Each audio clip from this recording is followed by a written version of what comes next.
ഈ ദുഷ്ടൻ എന്നെ നശിപ്പിക്കാൻ ശ്രമിച്ചു ദിലീപേട്ട. ഇല്ല, ഞാൻ നശിപ്പിക്കാൻ ശ്രമിച്ചിട്ടില്ല. വേണ്ടടാ, നിന്നെ എനിക്ക് മനസ്സിലായി. ഇതിനായിരുന്നു നീ എന്നെ തേടി വന്നത്. നിഷ്കളങ്കയായി പെൺകുട്ടിയെ ഞാൻ പറയുന്നത് കേൾക്കൂ.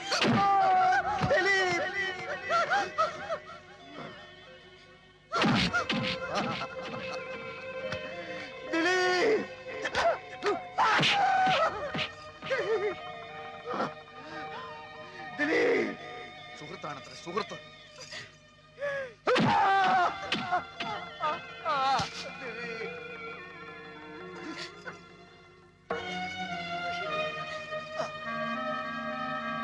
വഞ്ചകി,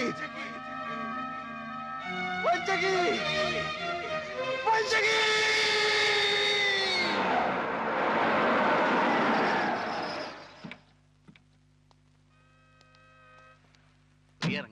അല്ല, എനിക്ക് അയാളോട് നോ. ഞാൻ മാത്രം പത്രാധിപരോട് സംസാരിച്ചാൽ മതിയെന്നുള്ള ധാരണയിലാണ് നമ്മൾ ഇവിടെ വന്നത്. അതല്ല, പ്രിയക്ക് സംസാരിക്കണം നിർബന്ധമാണെങ്കിൽ സംസാരിച്ചു. ഞാൻ മടങ്ങിപ്പോയേക്കാം. അയ്യോ, ഒന്നും പറയണ്ട എന്റെ കുട്ടപ്പേട്ട. ഈ ഗസറ്റഡ് യക്ഷി ആദ്യം ഇറങ്ങുന്ന ആഴ്ച 50,000 കോപ്പി കൂട്ടി. ഇപ്പൊ ഇതാ 4-ാം അധ്യായം ഇറങ്ങുമ്പോ ആകെ ഇരിക്കപ്പെടുന്നില്ലാതിരിക്കുക. നാനാ ഭാഗത്തുനിന്ന് ഏജന്റുമാരുടെ കത്തും കമ്പിയും കൊണ്ട് ആഫീസ് നിറഞ്ഞിരിക്കുക. കോപ്പി പോരാ പോരാന്ന് പറഞ്ഞോട്ട്. ഇങ്ങനെ പോയാ 10 ലക്ഷത്തിൽ നിൽക്കും തോന്നുന്നില്ല. ഒന്നാമത് കോട്ടപ്പുറത്തിന്റെ റേപ്പ് കേസാ ഇത്രയും ബഹളത്തിന് കാരണം. കർത്താവിന്റെ കൃപ എന്നല്ലാണ്ട് എന്താ പറയാ. ഞാൻ പിന്നെ വിളിക്കാൻ കുട്ടപ്പേട്ട. വാതിൽ തട്ടുന്നു, ഏജന്റുമാരായിരിക്കും. Yes, coming. Sir, advocate Nambiar വന്നിട്ടുണ്ട്. വരാൻ പറയേ. ആ, വരണം നമ്പ്യാർ, വരണം. ഇരിക്കണം. എന്താ ഇവിടെ കസേരയില്ലേ? ഉണ്ടല്ലോ, ഗസറ്റഡ് യക്ഷി എന്ന നോവലിലെ നായിക തഹസിൽദാരല്ല, മുനിസിപ്പൽ കമ്മീഷണറാണെന്ന് നിങ്ങൾ പറയുമായിരിക്കും. യഥാർത്ഥ സംഭവങ്ങളാണ് നോവലിൽ പറയുന്നതെന്ന് തെളിയിക്കാൻ ചിലപ്പോൾ എനിക്ക് കഴിഞ്ഞില്ലെന്നും വരും. പക്ഷേ റേപ്പ് കേസിലെ പ്രതിയും നോവലിസ്റ്റും ഒരാളായതുകൊണ്ട് സാമാന്യ ബുദ്ധിയുള്ള ഏതൊരു ജഡ്ജിക്കും അദ്ദേഹത്തിൻ്റെതായ നിഗമനങ്ങളിലെത്താനും നിങ്ങളുടെ ഈ സ്ഥാപനം പൂട്ടിക്കാനുള്ള തീരുമാനങ്ങൾ എടുക്കാനും കഴിഞ്ഞെന്ന് വരും. ഞാൻ താങ്കളോട് പൂർണ്ണമായി യോജിക്കുന്നു. പക്ഷേ ഇത് ഇന്ത്യ മഹാരാജ്യമായതുകൊണ്ടും എന്റെ കയ്യിൽ ആവശ്യത്തിലേറെ പണമുള്ളത് കൊണ്ടും വേണ്ടി വന്നാൽ സുപ്രീം കോടതി വരെ പോകാമെന്ന വിശ്വാസമുള്ളത് കൊണ്ടും താങ്കളുടെ ഭീഷണി ഈ മാമച്ചനോട് വേണ്ട എന്ന് പറയാൻ ഞാൻ ആഗ്രഹിക്കുന്നു. നിങ്ങളുടെ ഈ പീറ നോവലിസ്റ്റ് ഉണ്ടല്ലോ, അയാൾ ഒരു റേപ്പ് കേസിൽ ജാമ്യത്തിൽ ഇറങ്ങിയ ആളാണെന്നും ഈ കേസിലെ സ്പെഷ്യൽ പ്രോസിക്യൂട്ടറായി ഞാൻ വിചാരിച്ചാൽ പലവിധ വകുപ്പുകളിലായി അയാൾ എത്ര വർഷം വേണമെങ്കിലും അകത്താക്കാൻ സാധിക്കുമെന്നും ഓർമ്മിക്കുന്നത് നന്നായിരിക്കും. ഓർമ്മയുണ്ടല്ലോ. ഈ നോവല് പ്രസിദ്ധീകരിച്ചില്ലെങ്കിലും നിങ്ങളും നിങ്ങളുടെ ആ അലപലാതി യക്ഷിയും അതിന് ശ്രമിക്കുമെന്നറിയാലോ. അപ്പോ എന്ത് പ്രത്യാഘാതവും നേരിടാൻ ഒരുക്കമാണെന്ന് അർത്ഥം. അതെ, ഒരു കോംപ്രമൈസും ഇല്ല. കോംപ്രമൈസ് ആയിരുന്നു ഉദ്ദേശമെങ്കിലും ഭീഷണിയുടെ ഭാഷ പുറത്തെടുത്ത എന്തിനാ? ഈ മാമച്ചൻ ഒരു പേടിത്തൂറിയാണെന്ന് വിചാരിച്ചു അല്ലേ? മീൻ കച്ചവടത്തിൽ തുടങ്ങിയതാ ഞാൻ എന്റെ ജീവിതം. പിന്നീട് റബ്ബർ എസ്റ്റേറ്റ് ആയി. റബ്ബറിന് വില കുറഞ്ഞപ്പോ ഞാൻ സാഹിത്യത്തിലേക്ക് കിടന്നു. ആ എന്നോടോ? മിസ്റ്റർ, അവിവാഹിതയായ ഒരു ചെറുപ്പക്കാരി അപമാനിച്ചിട്ടല്ല നിങ്ങളുടെ വാരികയുടെ സർക്കുലേഷൻ കൂട്ടേണ്ടത്. അവിവാഹിതനായ എന്റെ നോവലിസ്റ്റിനെ കള്ളക്കേസിൽ കൊടുക്കാമെങ്കിൽ ഇങ്ങനെയും എനിക്ക് എന്റെ വാരികയുടെ സർക്കുലേഷൻ കൂട്ടാം. ഇനി ഞാനൊരു കോംപ്രമൈസ് പറയാം. കോട്ടപ്പുറത്തിന്റെ പേരിലുള്ള റേപ്പ് കേസ് പിൻവലിച്ചിട്ട് ഇങ്ങോട്ട് വരൂ. ഗസറ്റഡ് യക്ഷിയുടെ പ്രസിദ്ധീകരണം നിർത്തുന്ന കാര്യം അപ്പൊ ആലോചിക്കാം. ഇല്ല, ഇനിയിപ്പോ ഒന്നും നോക്കാനില്ല. ആ സ്കൗണ്ടറിന് മാക്സിമം ശിക്ഷ വാങ്ങിച്ചു കൊടുക്കുക. എന്നിട്ട് ജയിലിനകത്തിട്ട് അവന് എഴുതുന്ന കൈയുണ്ടല്ലോ, പോലീസുകാർക്ക് കാശ് കൊടുത്ത് ആ കൈ തല്ലി ചതക്കുക. നാട്ടുകാരുടെ മുമ്പിൽ വിഴുപ്പലക്കണ്ടല്ലോ എന്നോർത്താ കോടതിക്ക് പുറത്തു വെച്ച് തീരുന്നെങ്കിൽ തീർന്നോട്ടെ എന്ന് കരുതിയത്. ഇപ്പൊ എനിക്ക് മനസ്സിലായി, ഈ വൃത്തികെട്ടവന്മാരെ വെറുതെ വിട്ടാൽ സമൂഹത്തിന് തന്നെ അത് വലിയ ദോഷം ചെയ്യും. പ്രിയ പറഞ്ഞതാ ശരി. ഇനി ഒന്നും ആലോചിക്കാനില്ല, ഒക്കെ ഇനി കോടതി. Your Honor, you have already allowed petition 315 CRPC. So let me examine the accused number 1 and 2 as witnesses. Yes, you may proceed.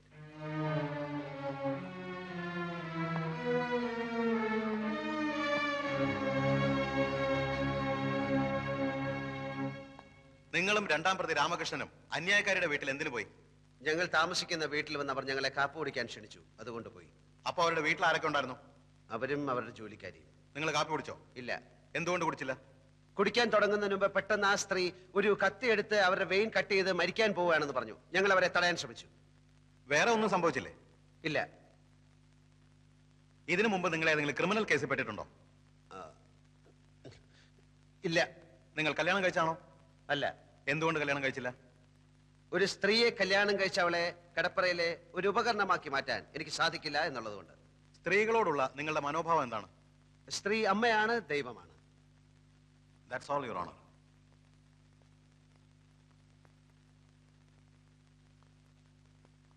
ദൈവത്തെ അപമാനിക്കലാണോ നിങ്ങളുടെ ജോലി? എന്റെ ജോലി കഥ എഴുത്താണ്. അല്പം മുമ്പ് നിങ്ങൾ പറഞ്ഞു സ്ത്രീ അമ്മയാണ്, ദൈവമാണെന്നൊക്കെ. അങ്ങനെ പറഞ്ഞ നിങ്ങൾ ഗസറ്റഡ് യക്ഷി എന്ന ആഭാസകരമായ ഒരു നോവൽ എഴുതി സ്ത്രീ വർഗത്തെ തന്നെ അപമാനിക്കാൻ ശ്രമിക്കുകയാണെന്ന് ഞാൻ പറഞ്ഞാൽ നിഷേധിക്കാൻ പറ്റുമോ? നോവലല്ല, ജീവിതം. ഓഹോ, സ്ത്രീയെക്കുറിച്ചുള്ള നിങ്ങളുടെ കാഴ്ചപ്പാടല്ലേ ആ നോവൽ എഴുതിയിരിക്കുന്നത്? അല്ല, ഈ ലോകത്ത് നല്ല സ്ത്രീകളും ചീത്ത സ്ത്രീകളുമുണ്ട്. നല്ല സ്ത്രീകളെ നായികമാരാക്കി ഞാൻ ധാരാളം നോവലുകൾ എഴുതിയിട്ടുണ്ട്. പക്ഷെ ഗസറ്റഡ് യക്ഷിയിലെ നായിക ഒരു വൃത്തികെട്ട സ്ത്രീയാണ് എന്ന് മാത്രം.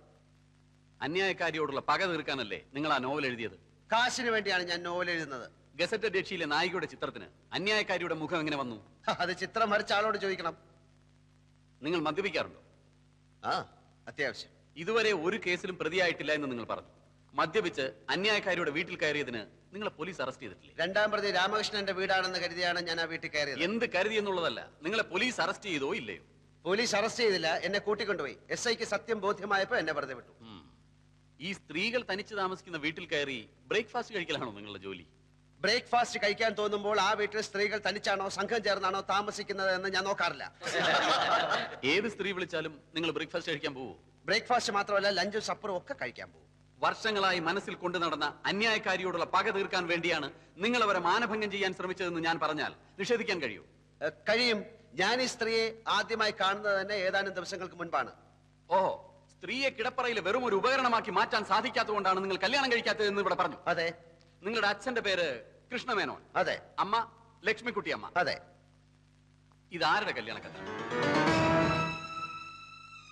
ഇതാരുടെ കല്യാണക്കത്താണെന്നാ ചോദിച്ചത്. പറയൂ. എന്റെ കല്യാണക്കത്താണ്. എന്ന് വെച്ചാൽ സ്ത്രീയെ കിടപ്പറയിലെ ഉപകരണമാക്കി മാറ്റാൻ ഇഷ്ടമില്ലാത്ത നിങ്ങളുടെ വിവാഹ ക്ഷണപത്രം. നിങ്ങളുടെ ഭാര്യ ഇപ്പൊ എവിടെ?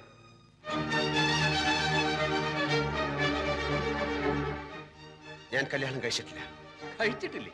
അപ്പൊ കല്യാണം കഴിക്കാതെ ചുമ്മാ കല്യാണക്കത്തടിച്ച് വിതരണം ചെയ്യലാണോ നിങ്ങളുടെ ഹോബി? മറുപടി പറയൂ. അന്ന് അങ്ങനെ സംഭവിച്ചു. എന്താണ് സംഭവിച്ചതെന്ന് ഞാൻ പറയാം. കല്യാണം ഉറപ്പിച്ചു, കല്യാണക്കത്തടിച്ചു, ആളുകളെ ക്ഷണിച്ചു. കല്യാണ തീയതി അടുത്തപ്പോഴാണ് വധു അറിയുന്നത് നിങ്ങൾ ഒരു ആഭാസനാണ്. അങ്ങനെ ആ പെൺകുട്ടി കല്യാണത്തിന് വിസമ്മതിച്ചു. അതല്ലേ സത്യം? അല്ല. ആണെന്ന് ഞാൻ പറയുന്നു. അന്നു മുതൽ ആ പെൺകുട്ടിയോട് നിങ്ങൾക്ക് തീർത്താൽ തീരാത്ത പകയായി. അന്നത്തെ ആ പെൺകുട്ടിയാണ് ഈ കേസിലെ അന്യായക്കാരി പ്രിയദർശിനി എന്ന് ഞാൻ പറഞ്ഞാൽ നിങ്ങൾക്ക് നിഷേധിക്കാൻ കഴിയും?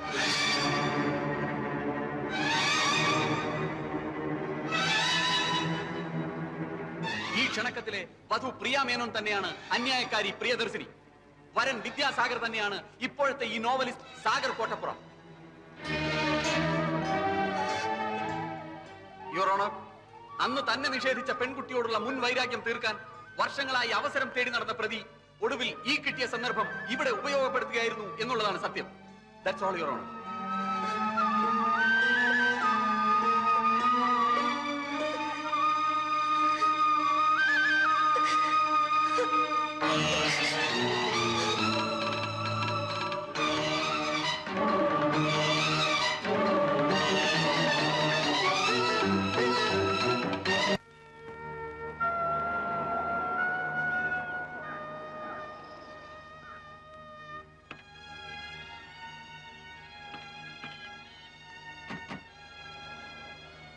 കല്യാണക്കത്തും പൊക്കിപ്പിടിച്ചുള്ള വക്കീലിന്റെ ചോദ്യങ്ങൾ, അന്തം വിടുന്ന നായകൻ ഒരു വശത്ത്, ഞെട്ടിത്തരിക്കുന്ന നായിക മറുവശത്ത്.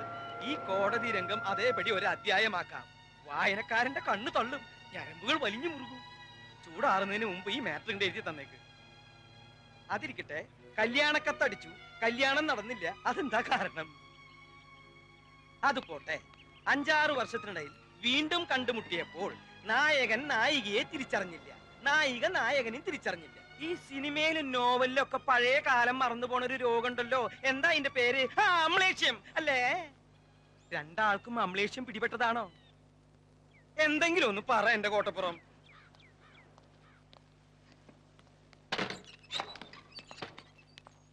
ഇപ്പൊ തന്നെ എഴുതി തന്നാ ഇപ്പൊ തന്നെ കമ്പോസിങ്ങിന് കൊടുക്കാം. നായകനും നായികയ്ക്കും അമ്ലേഷ്യം വേണ്ട, വായനക്കാര് വിശ്വസിക്കില്ല. ഒരാൾക്ക് മതി അമ്ലേഷ്യം. ഗസറ്റഡ് യക്ഷി അധ്യായം 6 അമ്ലേഷ്യം എന്ന ടൈറ്റിലും കൊടുക്കാം. കഴിഞ്ഞ ലക്കത്ത് കഥ എവിടെയാ നിൽക്കുന്നതെന്ന് അറിയോ? എവിടെ നിർത്തിയിരിക്കണേ? ആ അതറിയാതെ ചുമ്മാ അമലേഷ്യം എന്ന് പുലമ്പിയിട്ട് കാര്യമില്ല. അമലേഷ്യം അങ്ങനെ ഒരു വാക്കില്ല. പിന്നെ ഈ മറവി രോഗത്തിന്റെ പേരെന്താന്ന്? അതൊന്നും അല്ല ഇവിടുത്തെ പ്രശ്നം. സാഹിത്യകാരൻ ജയദേവനെ അനിത വശത്താക്കി ദിലീപും ജയദേവനും ഈ പ്രശ്നത്തിൽ പൊരിഞ്ഞ അടി നടന്നു. ദിലീപ് മരിച്ചു, ജയദേവൻ ഒളിവിൽ പോയി. അവിടെയാ കഴിഞ്ഞ ലക്കം അവസാനിക്കുന്നത്. അടുത്ത ലക്കത്തിൽ പെട്ടെന്ന് എങ്ങനെ നായകനും നായികയും കോടതിയിലെത്തും? നായകനെ പോലീസ് പിടിക്കട്ടെ. എന്നിട്ട് നായകൻ പോലീസിനോട് പറയുന്നു നായികയുടെ പ്രേരണ മൂലമാണ് താൻ ദിലീപിനെ കൊന്നതെന്ന്. അപ്പൊ നായികയും പോലീസ് പിടിക്കും. അങ്ങനെ നായകനും നായികയും കോടതിയിൽ മുഖാമുഖം നിൽക്കും. വക്കീൽ ചോദ്യങ്ങൾ ചോദിക്കും. പെട്ടെന്നാണ് കഥയിൽ ടിസ്റ്റ് വരുന്നത്. അവർ പണ്ടെന്നോ കല്യാണക്കത്തടിച്ചിട്ടും കല്യാണം കഴിക്കാത്തവർ. അമ്ലേഷ്യം. എന്താ കുഴപ്പം? സാറിന്റെ അത്രയും മണ്ടന്മാരല്ല ഇവിടുത്തെ വായനക്കാർ. വായനക്കാർക്ക് അമ്പളേഷം പിടിപെട്ടാലും മതിയല്ലോ. എല്ലാം കോട്ടപ്പുറം തീരുമാനിച്ചോളൂ. പക്ഷെ എന്തെഴുതിയാലും വായനക്കാരന്റെ കണ്ണ് തള്ളണം, ഞരമ്പ് വലിഞ്ഞു മുറുകണം. ഒന്ന് എഴുതി തരൂന്നേ. ഒന്നിങ്ങോട്ട് വന്നേ. എന്തിനാ? അല്ല ഒന്നിങ്ങോട്ട് വരൂ. കസേര എവിടെ ഇരുന്നോട്ടെ. ആയിരുന്നോട്ടെ. ദേ വരുന്നുട്ടോ കോട്ടപ്പുറം. അമ്ലേഷ്യം. ഇയാൾ എവിടുത്തുകാരനാടോ? ചങ്ക് പൊട്ടി നിൽക്കുന്ന ഒരു മനുഷ്യനോട് ഇങ്ങനെയാണോ സംസാരിക്കുന്നത്? കോടതി രംഗം കഥയാക്കണത്രേ. കോടതിയിൽ കണ്ടത് അയാളുടെ ജീവിതമാണ്. അത് തന്റെ അളിഞ്ഞ വാരികയിൽ എഴുതാനുള്ളതല്ല. അളിഞ്ഞ വാരിക? മഞ്ചാടിയോ? എന്നെ പറഞ്ഞാൽ ഞാൻ സഹിക്കും. വാരികയെ പറ്റി പറഞ്ഞാൽ ഇറങ്ങി പോടോ, ഒച്ച വെക്കാതെ. എന്നോട് ഇറങ്ങി പോവാനോ? താൻ ഇറങ്ങണോ ആദ്യം? ഞാനായി മുറിക്ക് വാടക കൊടുക്കണേ. അല്ല തന്റെ അപ്പാപ്പനെ. നമ്മൾ തമ്മിലുള്ള മുൻപരിചയമൊക്കെ ഞാൻ മറന്നുപോയി. കാരണം എനിക്ക് അമ്നേസിയാണ്. നമ്മൾ തമ്മിലുള്ള ധാരണ അനുസരിച്ച് കേസിൽ അനുകൂലമായ വിധി നേടിയെടുക്കുക എന്നുള്ളതായിരുന്നു ആവശ്യം. അതിനു വേണ്ടുന്നതേ ഞാൻ ചെയ്തുള്ളൂ. ഒരു കാര്യം മാത്രമേ എനിക്കറിയണ്ടൂ. എന്തുകൊണ്ട് ഈ വിവരം നേരത്തെ എന്നോട് പറഞ്ഞില്ല? പറഞ്ഞതുകൊണ്ട് കേസിന് പ്രത്യേകിച്ച് എന്തെങ്കിലും ഗുണം ഉണ്ടാവുമെന്ന് എനിക്ക് തോന്നിയില്ല. മാത്രമല്ല, ഞാൻ മറ്റൊരു രീതിയിലാണ് ചിന്തിച്ചത്. അയാളുമായിട്ടുള്ള ഈ പൂർവ്വബന്ധം ഞാനുമായി ഡിസ്കസ് ചെയ്യാൻ പ്രിയക്ക് താല്പര്യമില്ലെന്ന് എനിക്ക് തോന്നി. വിവാഹം നിശ്ചയിച്ചിട്ടും പ്രിയ അയാളെ അറിയുമായിരുന്നില്ലെന്ന കാര്യം ഞാൻ ഊഹിച്ചതേയില്ല. പ്രിയയെ അയാൾക്കും അറിയാമായിരുന്നില്ലേ? നമുക്ക് പിന്നീട് സംസാരിക്കാം.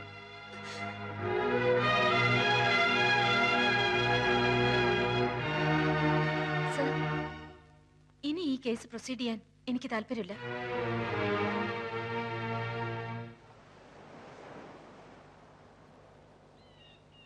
എന്റെ ദൈവമേ.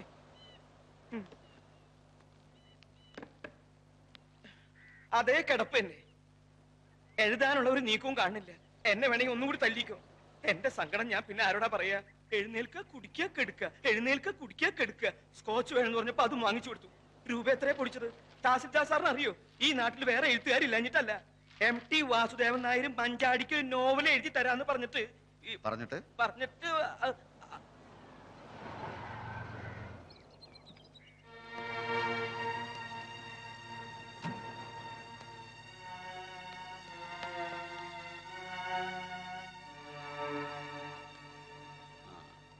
ആവശ്യമില്ലാത്തൊരു കേസാണിതെന്ന് അറിയാഞ്ഞിട്ടല്ല. പക്ഷെ ഒരു അഡ്വക്കേറ്റിന്റെ കടമ അയാളുടെ കക്ഷിയുടെ ഭാഗത്ത് നിൽക്കുക എന്നുള്ളതാണ്. കോടതിയിൽ സത്യം ബോധിപ്പിച്ച് പ്രിയദർശിനി കേസിൽ നിന്ന് പിൻവാങ്ങുകയാണ്. കേസിൽ നിന്ന് പിൻവാങ്ങുക?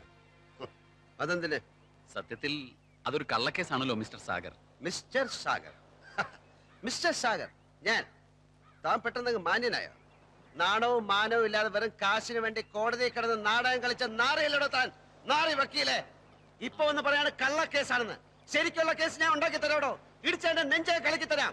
അപ്പൊ അതൊരു കേസാക്കാം. അവളെ വെട്ടി ഞാൻ നുറുക്കാം. അപ്പൊ തനിക്ക് മറ്റൊരു കേസ് കിട്ടും. അവളോട് പറഞ്ഞേക്ക്, ഏത് കേസ് പിൻവലിച്ചാലും എന്റെ കണ്ണീരിന്റെ കണക്ക് തീർക്കാതെ അവളെ ഞാൻ വിടില്ലെന്ന്.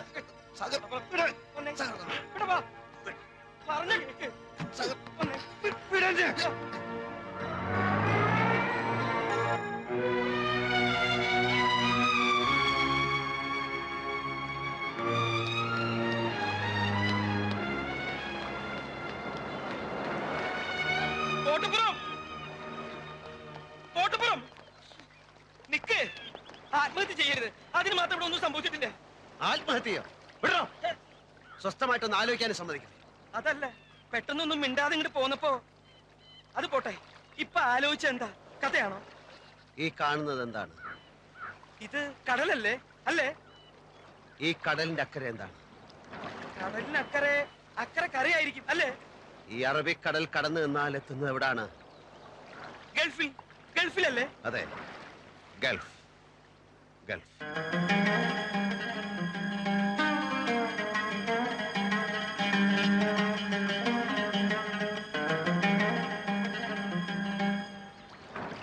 ഇനിയുള്ള കഥ ആരംഭിക്കുന്നത് ആ മണലാരണ്യങ്ങളിൽ നിന്നാണ്.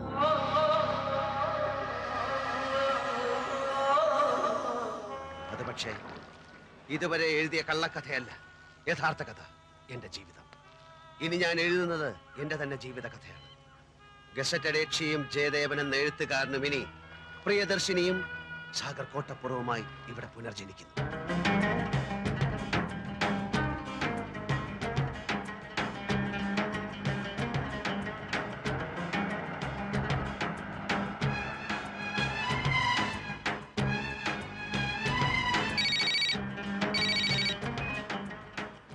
Hello, Vidyasagar here. പത്മിനി ചേച്ചി നല്ല ആളാ. ഇന്നലെ തന്നെ വിളിക്കാന്ന് പറഞ്ഞിട്ട് അതുപോലെ കാര്യങ്ങൾ അവിടം വരെ. ആ, ഞാനും മോനേട്ടനും കൂടി പോയി കണ്ടു. നല്ല ഒതുക്കവും വിനയവും, വെളുത്ത് മെലിഞ്ഞ് നല്ല ഭംഗിയുള്ള ചിരിയും. ഒറ്റ നോട്ടത്തിൽ തന്നെ എനിക്ക് മോനേട്ടനും കുട്ടിയെ നന്നായി ബോധിച്ചു. മോഹനേട്ടന്റെ കാര്യം വിടൂ. പത്മിനി ചേച്ചിക്ക് ഇഷ്ടപ്പെട്ടല്ലോ, അത് മതി. എന്റെ കാഴ്ചപ്പാടും സൗന്ദര്യ സങ്കല്പവും ഒക്കെ എന്നേക്കാൾ അറിയാവുന്നത് ചേച്ചിക്കല്ലേ. എന്നാലും നിനക്കും കൂടി ഇഷ്ടപ്പെടണമല്ലോ.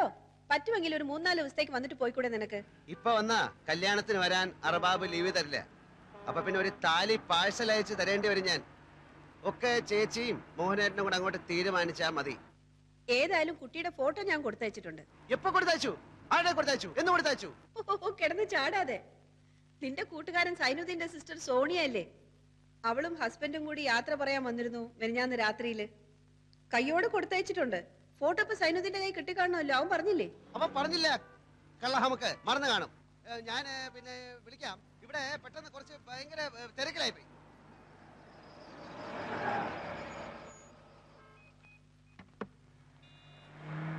Hello, Malabar garments.